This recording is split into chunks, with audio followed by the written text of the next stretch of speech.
You are listening to Up to Me Radio, the best in inspirational talk radio. It's up to me.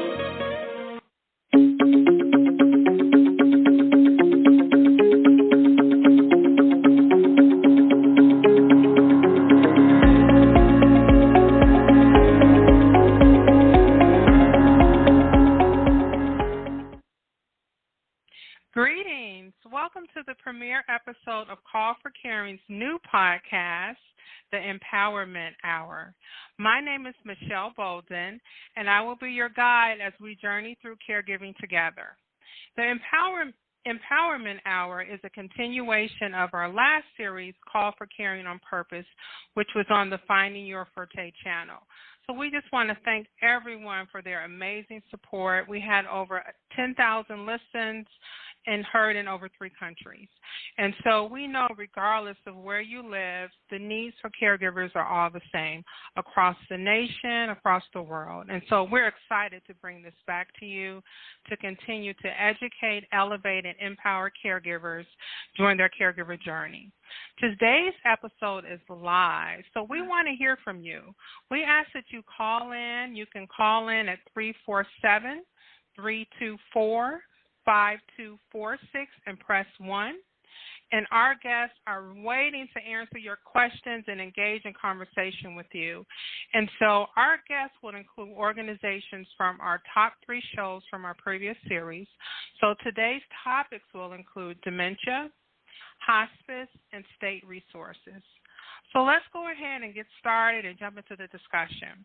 So I just want to start by reminding about some of the stats we presented during each of the episodes. So first, let's talk about dementia. The CDC, per the CDC, 80% of people with Alzheimer's disease and related dementias receive care in the home. Each year, more than 16 million Americans provide more than 17 billion hours of unpaid care for family and friends with Alzheimer's disease or other related dementias. Hospice. In 2016, the Department of Health and Human Services identified that most adults did not mention the major components of palliative and hospice care in their definitions, implying there is a low level of awareness of these services. Palliative and hospice care education initiatives are needed to both increase awareness of and reduce pre-misconceptions about the services. And then state resources, specifically the Atlanta Regional Commission. Now, according to the U.S. Census Bureau, Georgia has the 9th fastest growing 60 and older population. The Census Bureau estimates that more than 20% of Georgia's population will be 60 or older by 2030, an increase of almost 34% from 2012. Now, we just mentioned the numbers about Georgia, but this is across our nation that we're seeing this tremendous growth in seniors. So all of these topics are important, and we can never learn enough about them. So I'm excited to bring our guests back and introduce or reintroduce them today. So I want to please welcome Enan Wright. She's the owner and administrator of Sovereign Hospice. PK Bevel. She is the founder of Second Wind Dreams. Gwyneth Johnson. She is the CEO of Second Wind Dreams. And Carol Polino. She is the unit manager at Atlanta Regional Commission. So welcome to all of our guests. We're so excited that you're here with us today, and we truly appreciate you being here. And so before I begin my questions, I just, again, want the opportunity to make sure our listeners can call in, and that's at 347-324-5246 and press 1 to ask a question. Okay? Please listen for the last 4 digits of your number, and then you can ask your question. So I'm going to start with Enan. Can you please provide a brief background of yourself and your current work? Okay. Thank you, Michelle, for having me again, and thank you for those stats. And thank you for talking, especially allowing me this platform to talk about hospice. Hospice is my passion. It's my baby, and we just don't have enough information out there, or the public is just not aware of the benefits of hospice. As you said, my name is Enid Wright. I'm the founder and administrator of Sovereign Hospice. I am a registered nurse. I have been a nurse for over 40 years, and I've been in the hospice and home health arena for almost 20 years. I love, as I said, I love hospice, and I love nursing, and that's why I do it with a passion. I love to take care of families, and I also love to educate. As I said before, there's not enough education about hospice. When people hear the word hospice, they panic, they're afraid, they think somebody is going to die immediately.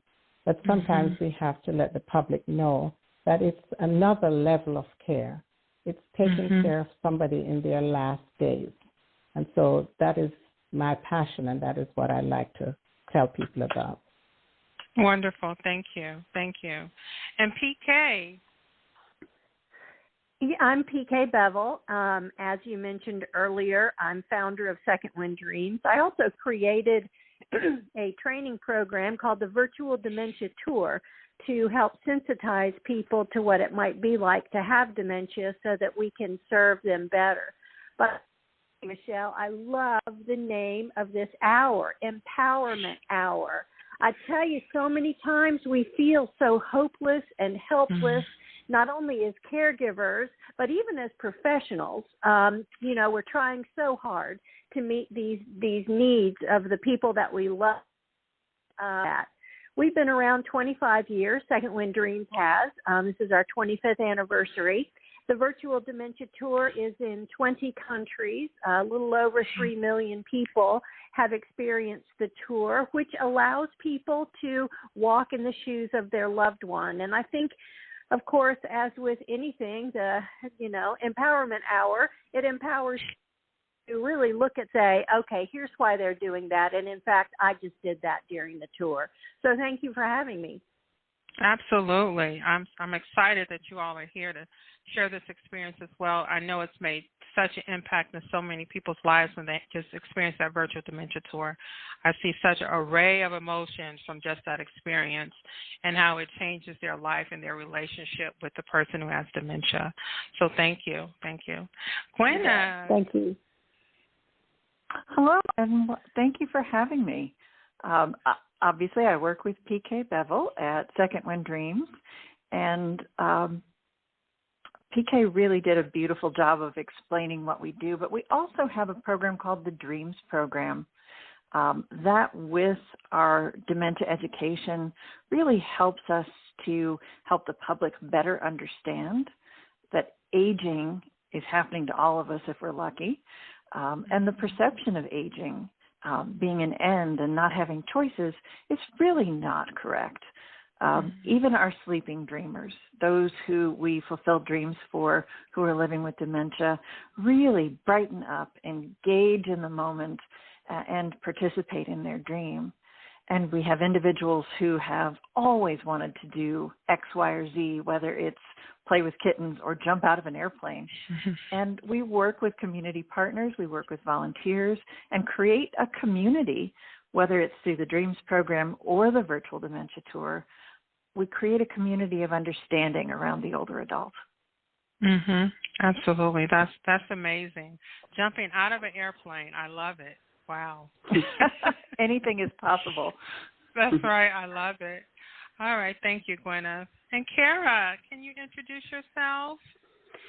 Sure. I am Kara Polino. I have a background in intellectual and developmental disabilities, and in 2007 I had an opportunity to work at the Atlanta Regional Commission on a grant, and the grant was to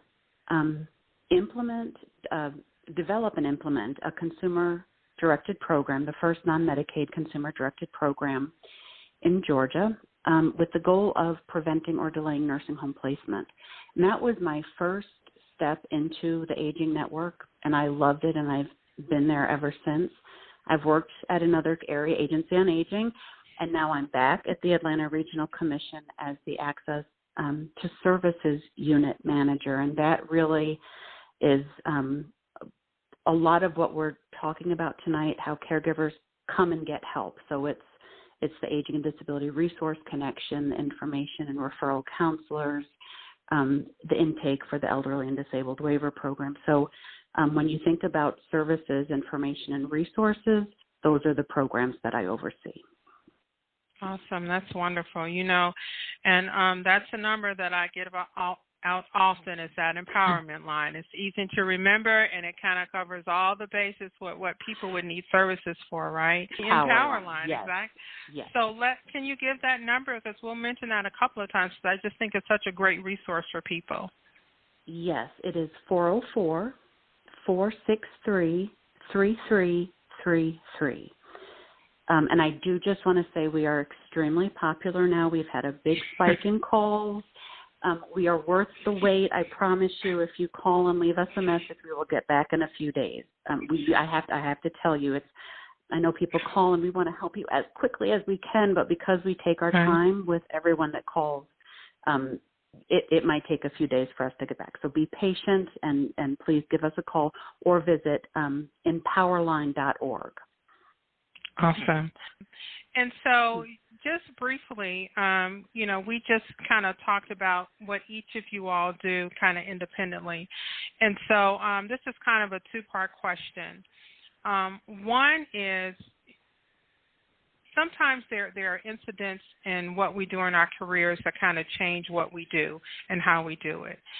Is there experience that you've had with a client, a family, the community that'll motivate you to continue to do what you do, that motivates you to continue to want to teach people about hospice and get rid of those rumors, to want to be able to help others to understand dementia and experience that, to want to provide all the resources in one spot that the citizens of Georgia can utilize appropriately. So, Enan, I'm going to start with you if you want to share that experience. Oh, there are so many. I can always pull one out of my hat at any given time. I've had, but I remember one particular family who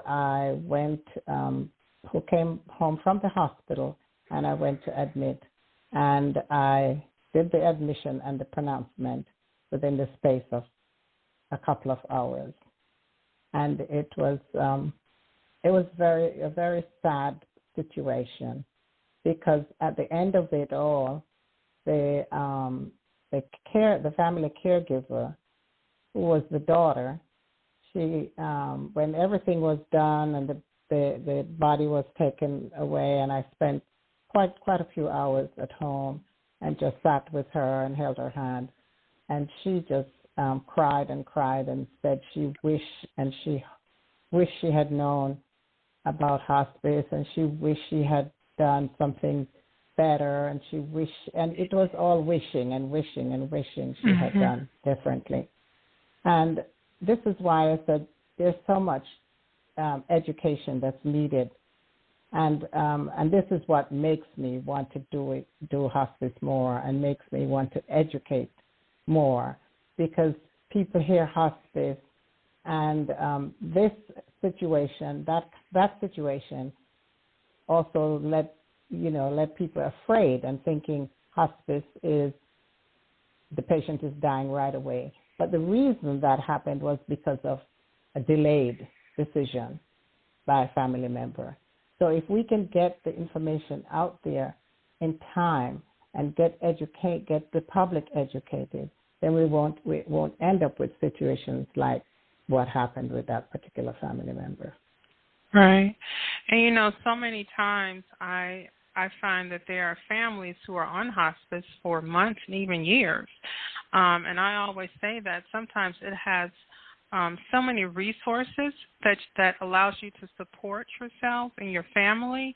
And it's a support of a quality of life, right? Not just a quantity, but a quality of life. And I believe that's what hospice does when you engage. And we just have to get rid of that myth that it's just an instant death sentence and someone is just pushing morphine, and that's the last of what it is. It's just comfort and a peaceful transition for everybody, not only the person who's passing, but the loved ones who are left, right? We all have to go through this together. And so that's what I respect about hospice, absolutely. Mm-hmm. Thank you, Thank Michelle. you. That's true. And PK, can you share your experience? Yes, and to follow what Enid was just saying about the I wish, that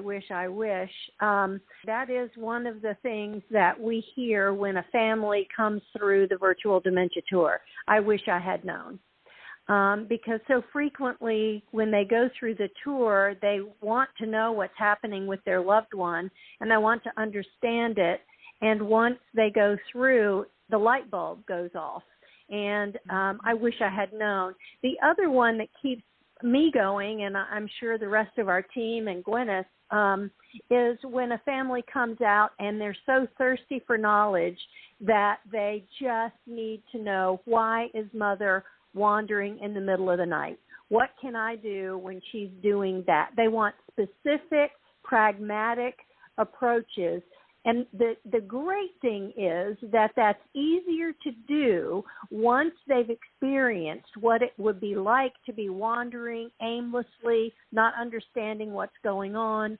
That keeps me coming back for more. I don't think we'll ever get tired of serving families that way. Absolutely. Yes. Okay. And Gwyneth? So mine is historical. The reason that I'm here is that I was lucky enough to, at different times in my childhood, live next door to some amazing older adults. Retired librarian who moved from Hawaii to Michigan. And I don't know why one would do that, but she did. And she would let me read in her basement and touch all the books. She had a whole library down there. And then another neighbor, the wife of a geneticist at the University of Michigan, was living with dementia. And from time to time, when my dad would need to go out, I would go next door and stay with her. And I knew that she would not know things from time to time, but I always felt loved and safe, and my comfort level is high for that reason, and it's motivated me to move through my career the way that I have. Absolutely. Wonderful. Yes, it's surprising how we connect the dots once we get older about what happened in our youth, and it all comes full circle, right? Absolutely. Kara, you want to share an experience? Yeah, I will say that generally speaking, two things always seem to strike me about caregivers. One is how many of them don't identify as caregivers. And two is how many caregivers actually fall in the category of needing caregiving themselves. And I'm torn between telling two stories, but the one, I had gone out to visit a family to enroll in a consumer-directed program, and there was a house up front, a newer, well-kept house, and then there was a little, like a very, almost a shack in the back, and they said, come to the back. And that was the little home where this man had, he was born, his parents were born, it was a family home. It was, to say it wasn't fancy is an overstatement, but his wish was to stay in that home. He didn't want to move into the kids' home right in front of his house. He wanted to stay there. And they had moved a hospital bed into the dining room, and 3 generations were taking care of him around the clock. They were eligible for Medicaid waiver services. They were eligible for other home services. They felt that they took pride in caring for their husband, their father, their grandfather. They took reduced employment to care for him. Their school was interrupted to care for him. And it just struck me, the love, the grace that they gave him, honoring his wishes and the sacrifices that caregivers make. You know, and that's a story that we hear so often that they just don't know where to start. and so they just deal with whatever's in front of them, right? And so it was so many resources that you just mentioned that were available, but they just didn't know where to go and where to start. And so that's why we hope this show is heard and helpful to others in order to know where to go and what to do, and maybe what questions to even ask. And so I have some questions coming directly to me, so I'm going to go ahead and ask those. But I'm also going to remind for folks who want to call in, the number is 347-324-5246, and you press 1 to ask a question. Again, that number is 347-324-5246. And so, Kara, that first question is going to go to you. And the question is, where do I start? You know, I'm acutely thrown into this situation. I'm a single parent, and it's actually, or I'm a single child, because often they're just the only child and they have parent who are taken care of. I have to work. I have kids. And where do I begin? I would tell everyone, if you know what you're looking for, if you don't know what you're looking for, if you're wondering what's available, call your local area agency on aging. For the 10-county metro Atlanta region, that is the Atlanta Regional Commission's Aging and Independent Services. Every single county in every single state has an area agency on aging. For people out of state, if they are caring for people out of state, if people go to eldercare.acl for Administration for Community Living, eldercare.acl.gov, or call 1-800-677-1116, they can find the area agency on aging that serves their loved one's area anywhere in the United States. If you call the area agency on aging, you will speak with a certified information resource counselor. They will give you resources. Some people call us, they need emergency financial. Maybe they've been caring for their loved ones, they've gone through their own retirement, now they're needing some help. They're looking for caregiver programs. They are looking for help. They're elderly themselves, they're aging, they have chronic conditions. They're caring for other people who are older adults with chronic conditions, and they're struggling, and they want to do it, and they love them, and they want to help. Call and see what is available. There are services that are directly available to take the place of the caregiver, and by that I mean, you know, if the caregiver is struggling with bathing their loved one, meal preparation, going out of the house, housekeeping, there are services that will come in into the home to do those things. Respite, adult day health for respite out of the home. There are also a lot of support groups. There are caregiver programs. If you call the area agency on aging, they're going to give you an overview of what might be appropriate, what based on your needs and preferences, and of course eligibility. So there are non-Medicaid programs, there are Medicaid programs, and of course there are private pay options. Absolutely. That's great. That is a great place to start. And so I see we have a couple of calls. So this is for the caller. Last four numbers are 2219. 2219. You can just press 1 and ask your question. You can let us know who it's directed to. Good evening. I'm calling from Chicago. Hi, Chicago. How are you?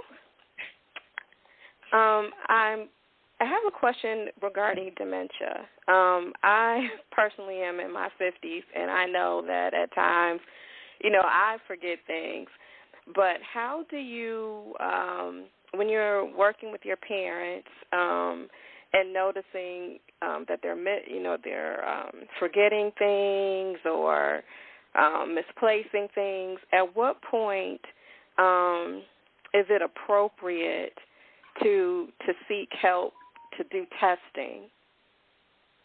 I'll turn that over to PK and Gwyneth. It's always scary to get an assessment, and sometimes it's really hard for your loved one to acquiesce to getting an assessment. If you're concerned, and you know, not necessarily even to voice it, is to go ahead and get a full physical. They need a physical just anyway. And sometimes that can go ahead and open the door. And I know that for older adults, your family practitioner will give a mini mental state or a mental exam, a very brief, not in depth, but a brief one. There are some issues that are happening that need further explanation.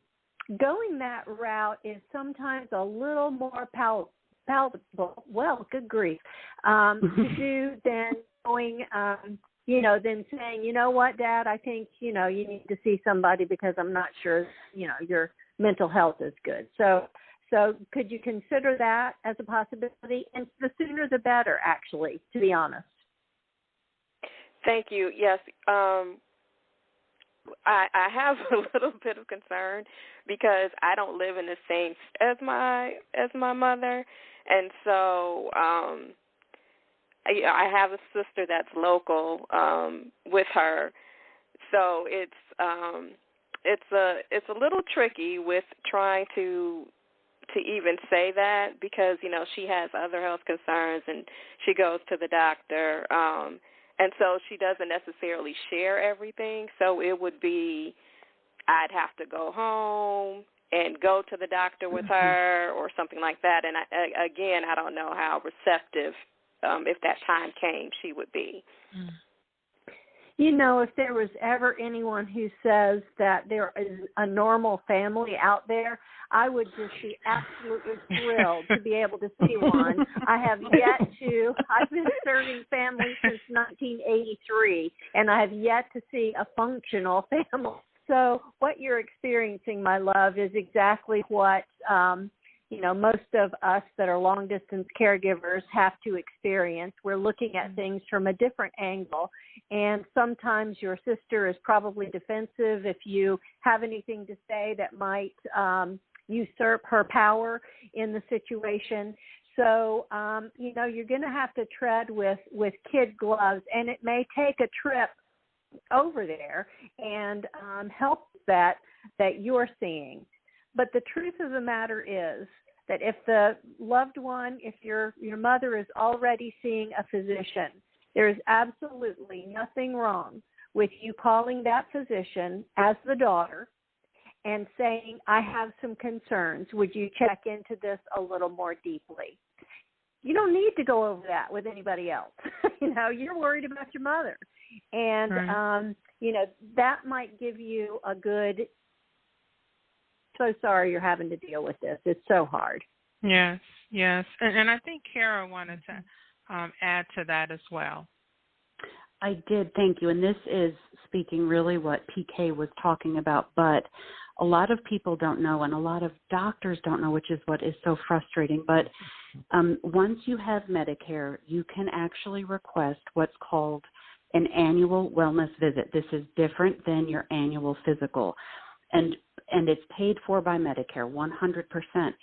This, they'll check height, weight, blood pressure, things like that, but they'll also check your level of functioning, your ability to bathe, stand, bend over, risk factors such as falls, and then they'll also do a little cognitive test. And if someone is hesitant, if a family member is afraid to say, I think my loved one is starting to be forgetful, I tell people, as soon as you get that, it's a benefit that comes with Medicare, it's good to have a baseline. Even if someone has no impairment right now, they have Medicare, they go annually for that visit that's covered, they will have a baseline and that doctor will know. But you often, especially, I hate to say in Georgia, I don't know how other states are, we have a Georgia Memory Net, we have what are called memory assessment clinics, but a lot of the physicians are not still familiar with the annual wellness visit, that if that cognitive impairment triggers enough, they would make a referral to the memory assessment clinic. So at the very least, if you ask that, you will have a baseline. And then we also get calls where memory seems, behavior is very strange all of a sudden, And I always want to tell people when that happens, what we usually tell people is, or suggest, is that they may want to go to their primary care doctor again, because so many times it's something as simple as a urinary tract infection that when you see an immediate change, not necessarily a progressive change, but to rule those other things out. So I just wanted to add to what PK said, and to specifically ask for the wellness visit, because sometimes they just think it's the physical. Yes, great, awesome. Thank answer. you so much. This is very helpful. Have a good day. Yes, thank you, Chicago. Too. That was a great question. Thank you. Thank you. All right, it looks we have another caller on. Last four digits are 1529. Are you there? I am. Can you hear me? Oh. Yes. Oh, great. I am calling. It's a dementia question. This is Phyllis. I am in Dallas, and I wanted to know what the best practices are for a caregiver to calm a family member who is episodic. So they are agitated, irritated, and aggressive.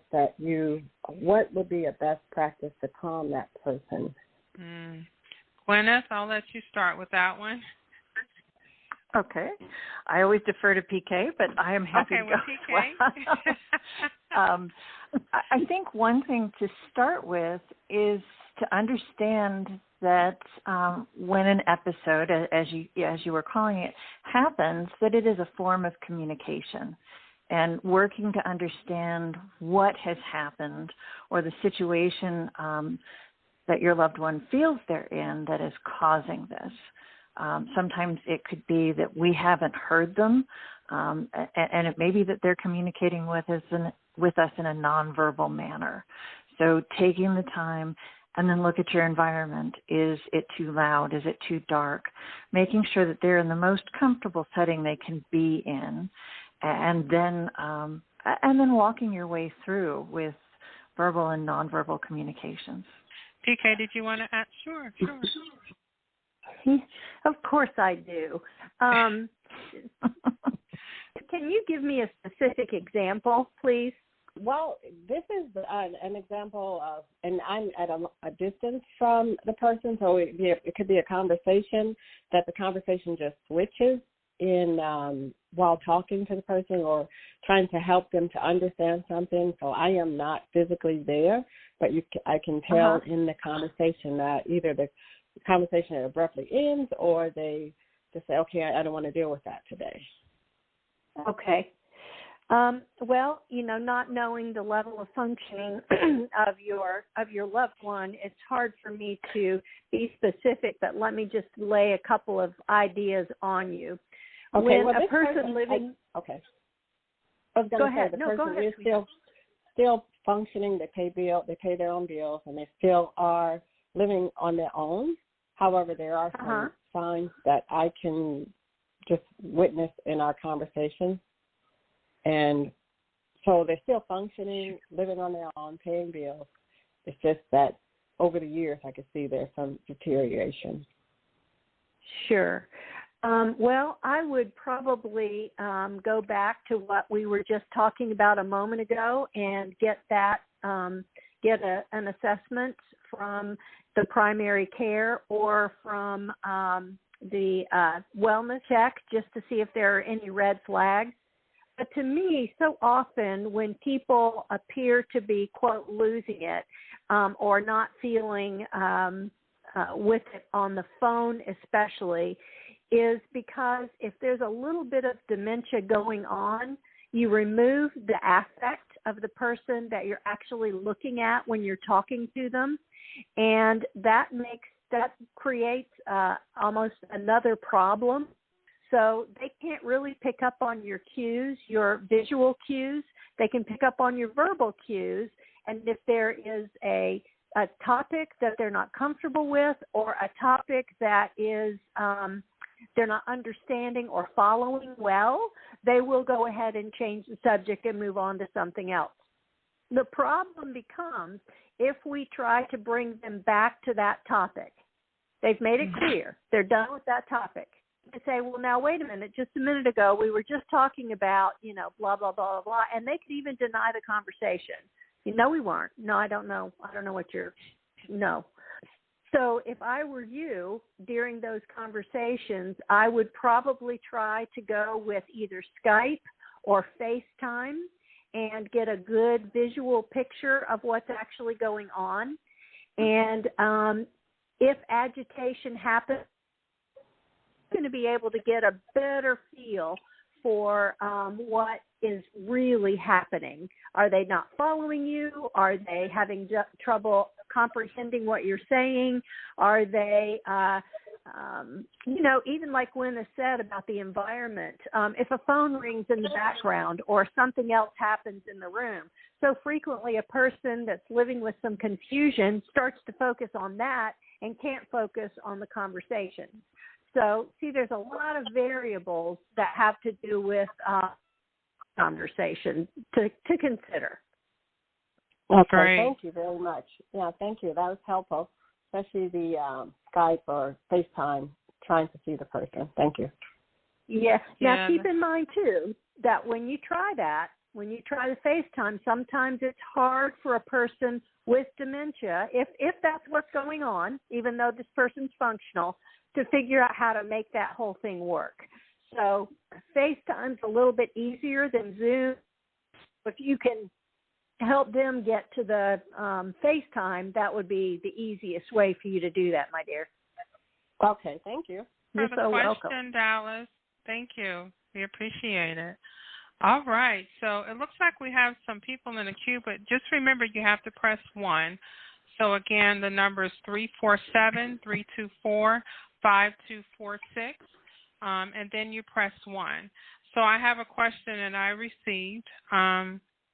Let's see. What are some signs to look for that would indicate that additional assistance is actually needed, and how soon should one seek such assistance? And so, Enid, I'm going to ask you that from a hospice perspective. Okay. So, could you repeat when you said what assistance?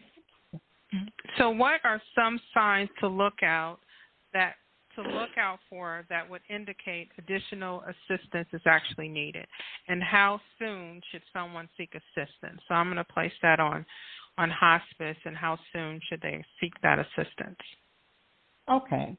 So, usually, if a person,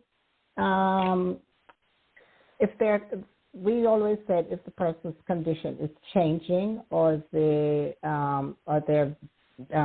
declining, and it all depends on the hospice diagnosis. Hospice diagnoses can be varied. It can be. Let me go back to say, people always think that somebody has to have cancer to be on hospice, and certainly not. You can have heart disease, you can have Alzheimer's, you can have kidney disease, any of those conditions. We usually look for if the person has been having multiple admissions to the hospital, and every time they go to the hospital, they come back, they are sicker or they are weaker. The person is losing weight. They are not eating, they're eating less. They're sleeping more. Those are things that you start looking at. And every time that they visit their physician. Now, not all physicians are on the up and up with hospice, where hospice is concerned, because there are some physicians who don't wait a long time too to refer their patients. But any sign that person is not doing as well as they were, say, 6 months ago or 3 months ago, and you notice that their condition is changing, any of the things that I have mentioned before, then you want to speak to the doctor or talk to their doctor. And you don't have to wait for your doctor to tell you that the patient needs to be on hospice. You can always call a hospice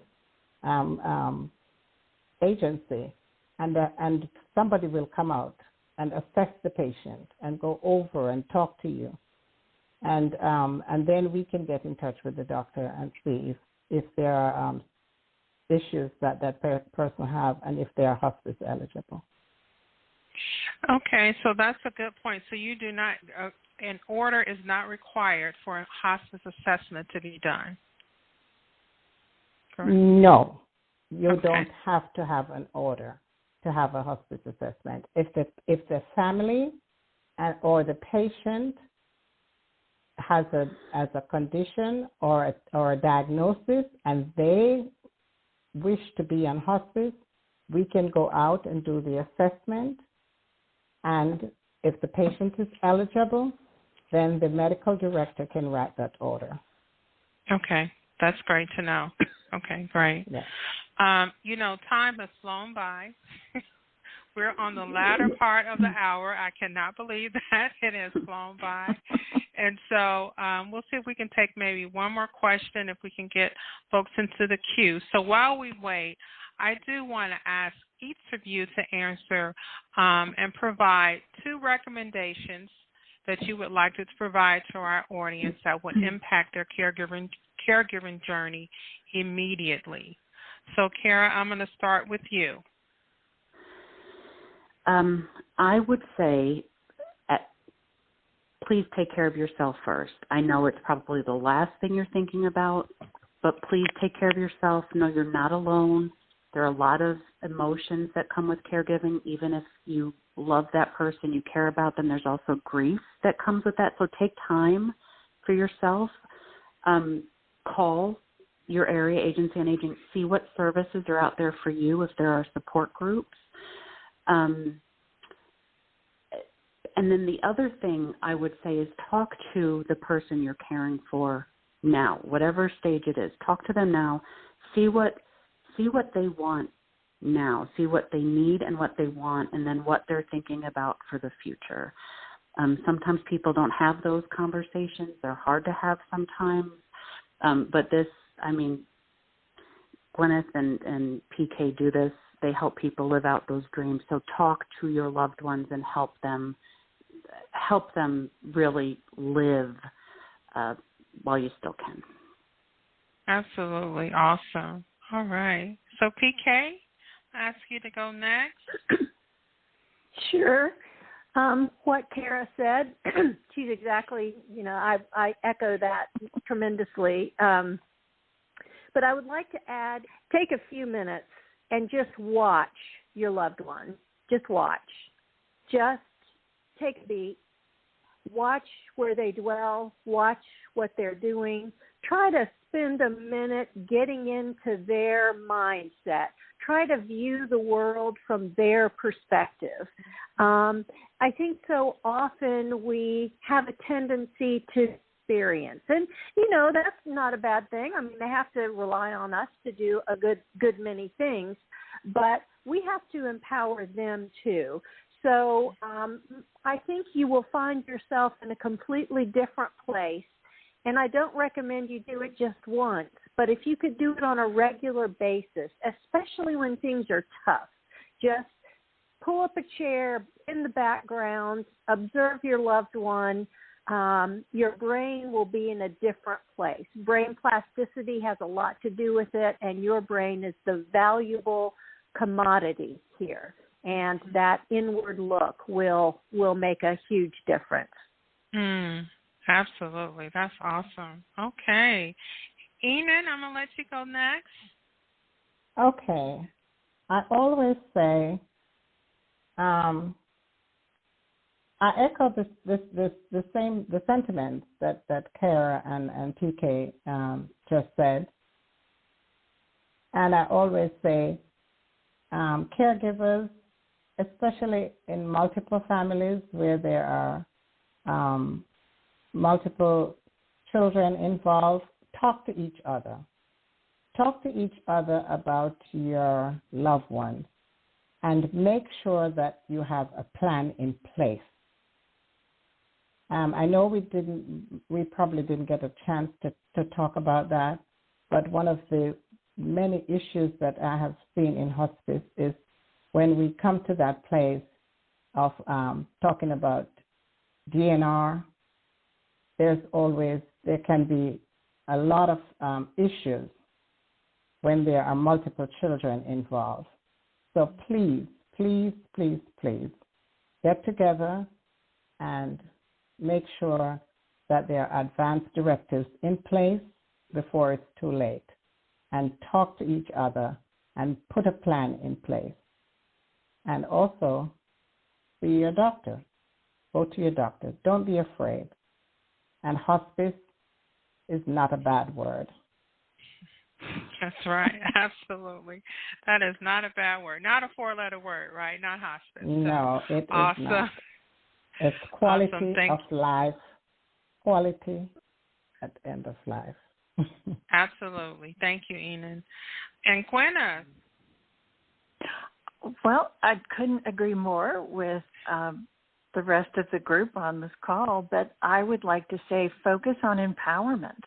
No matter what the person that you're caring for is living with, there are ways to help them be empowered in their own life and in their own caregiving adventure.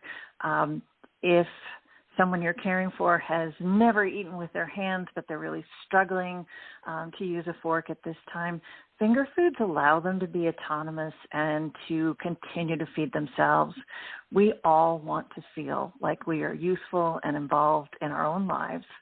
And there's so many ways to do that. And it could be little tiny wins throughout the day, but that goes so far just for our own life satisfaction, no matter where we are. Awesome. Absolutely.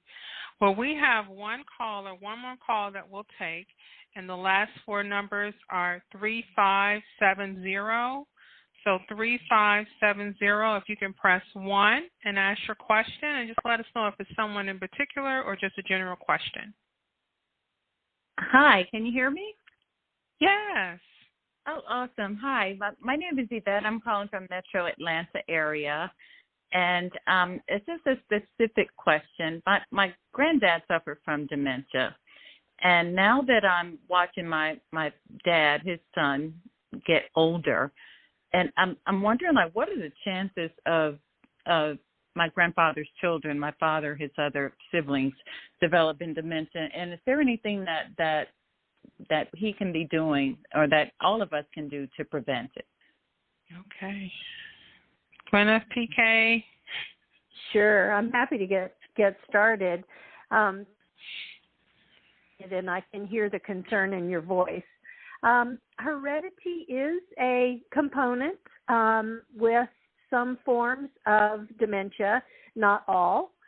I will say that the earlier onset forms of dementia have a higher heredity rate, and it sounds to me like what you're talking about here, and even that isn't huge, but it sounds to me like you're talking about a later process. So, not so much. I will say, too, that the earlier you can have people assess, as we've talked all through this hour, the better off everybody is, so that we have a level playing field. And finally, I think, too, that when we're concerned about our loved one, is to have those conversations and have them openly and honestly without pointing fingers. It's not behaviors that you are seeing happen particularly. It's concern that you have. And that's a different way of looking at things than, well, you keep forgetting your car keys, and now we're kind of worried about, or you've repeated yourself 4 or 5 times, and I really think maybe we need to go see a doctor. Everybody needs to get one of these screenings in advance, and we all need to talk about it. So let's go ahead and get those things done. Is there anything in particular that's worrying you about all of this?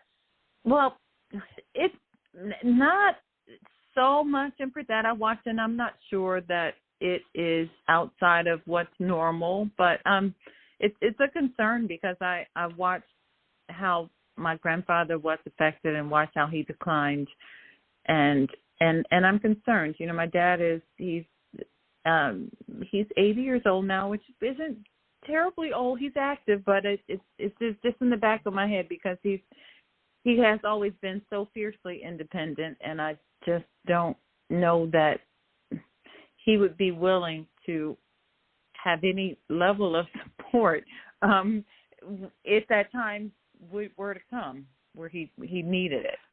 You know, sometimes a medical history is a really empowering bit of knowledge. So if we know that there are some genetics involved or potentially, lifestyle interventions can go a long way for everyone in the family.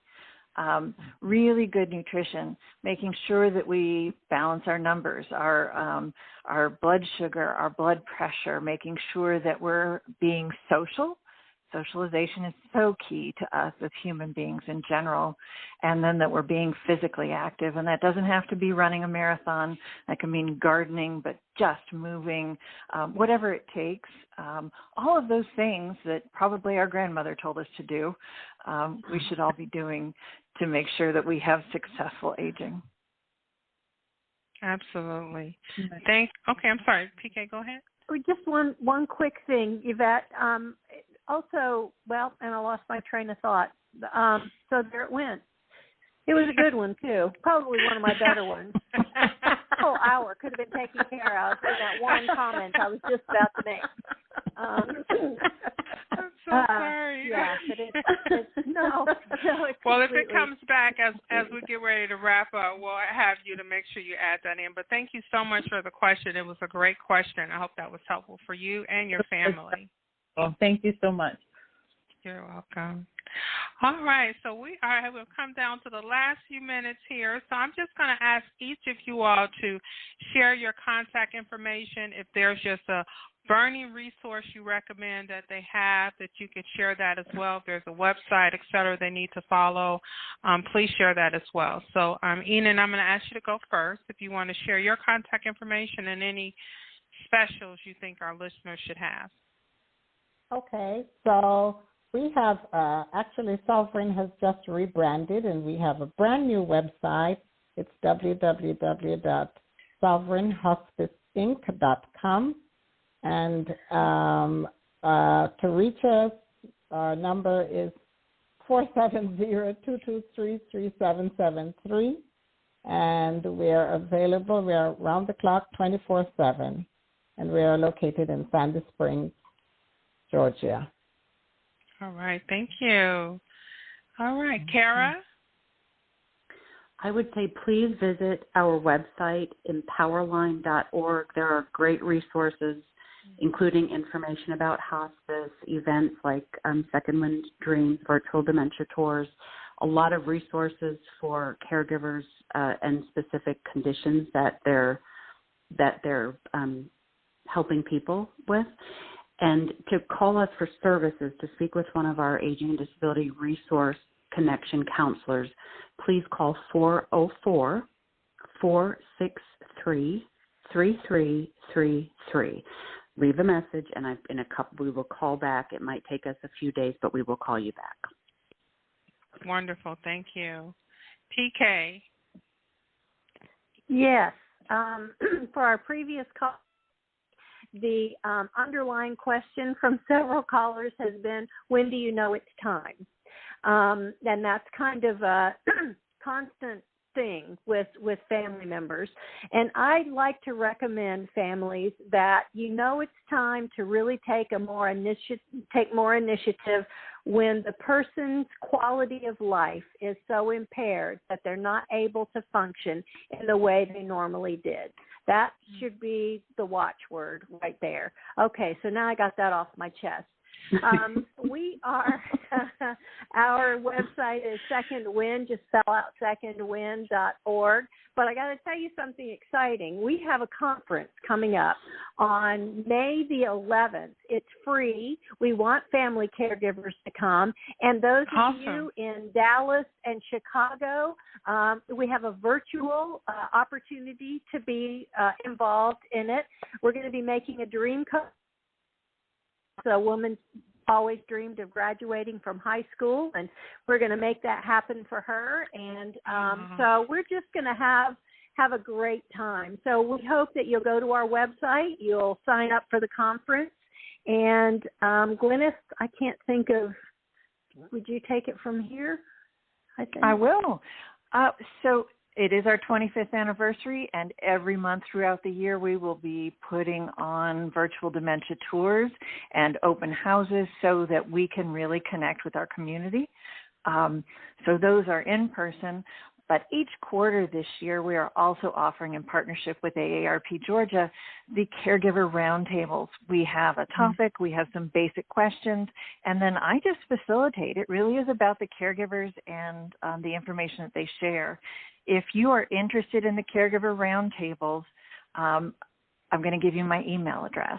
It is Gwenyth, GWENYTH, at secondwind.org. or my phone number, 470-242-0908. And I will be very happy to connect you with the registration for those. They are complimentary. And our next one is April the 28th. We are talking about telehealth, telemedicine, and how that can support the family caregiver. Wonderful. Wonderful, wonderful, wonderful. Thank you all so much. This has been truly an empowering hour. We have filled this hour up with so much great information, great callers to ask awesome questions, and I feel that whoever listened today was filled, and who will listen in the future will be filled as well. And so I want to thank each of my guests so very much for coming today. I really appreciate you all being here and your support. And so, again, the Empowerment Hour is presented by Call for Caring, Inc. Our organization supports caregivers for resources like the podcast, the expo, upcoming courses, grants. And so we want you to stay connected with us through the podcast, but also you can stay connected through our website at callforcaring.org, where you can learn information. You can certainly donate to our cause. Today's episode can be heard on uptomeradio.com, Apple Podcasts, Spotify, Google Podcasts, Amazon Music, and in the future, viewed on YouTube via the Call for Caring channel. So again, thank you so much for tuning in. Thank you for our listeners and our guests who called in and asked questions. So we hope that today's episode of Empowerment Hour has met our goal to educate, elevate, and empower caregivers during their caregiver journey. Thank you.